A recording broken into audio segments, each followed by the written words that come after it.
Okay, so boom. So I got a call from your wife last night. Joe, this is me, Kibi Rappaport. I'm Michael Rappaport's wife. Mike just showed me the video that you put up. One of the first things she mentioned on this phone call was she told you to let her call me because she's a black woman. She then talked about how her feelings were hurt. But it wasn't just because of what I said about you. It was because she's the one who told you about me and had you to watch me on TikTok.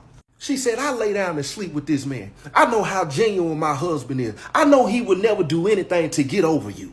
And she went on to say, I really just don't do drama. I don't like drama. Do what? Your husband podcast and majority of his platform is built on drama.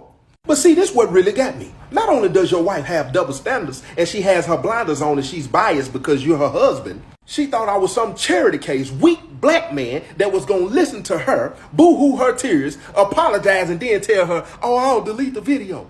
But see, as I was listening to her, I could hear the ignorance, and she don't understand the walk of life of where I come from. Get what I told her. While you sitting on the phone telling me your feelings hurt, I got family members whose feelings was hurt. I said, I called and gave my mama that good news. Called and gave my daughter that good news. Called and gave my people that good news. What I thought was good news at the time. Then I thought to myself, she can't think too highly of me because she just called me straight through. You wouldn't have called no Tyler Perry. You wouldn't have called no Kanye. You wouldn't have called no celebrity. You just felt, oh, that's Lil Joe T. I'm just going to call him and I'm going to stress my point.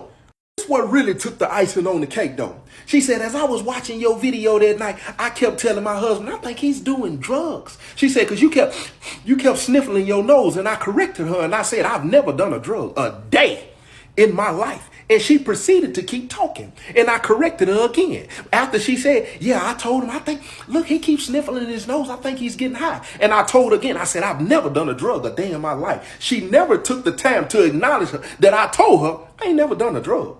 I said, that made plenty of sense in why your husband called me and compared me to Richard Pryor. He thought I was some crackhead who was good at doing what he was doing, and I'm going to swoop in and I'm going to help him. I'm going to blow him up. I said to myself, oh, she washed up and out of touch with reality and what her people go through. I said, because look, check this out. You read my book, right? She said, yeah. I said, then you know what I done been through. You know the layers of trauma that I may still be dealing with, right? She said, yeah, I understand that. I said, well, then you got to understand on how big I may be on taking people for their word. She said, yeah, I understand that. Well, your husband didn't make good on not nail one of the things that he said. And, I'll send you to come to New York. I'll send you up here for a couple of days. People like me, when stuff like that happen, that's fraudulent behavior. You got something to say to me, then you got something to say to your husband about not keeping his word. And the last thing I told her, it was never about the money. It's about getting the message out. I don't care less about being on TV. It's about souls. Link in the bio. Go get the book.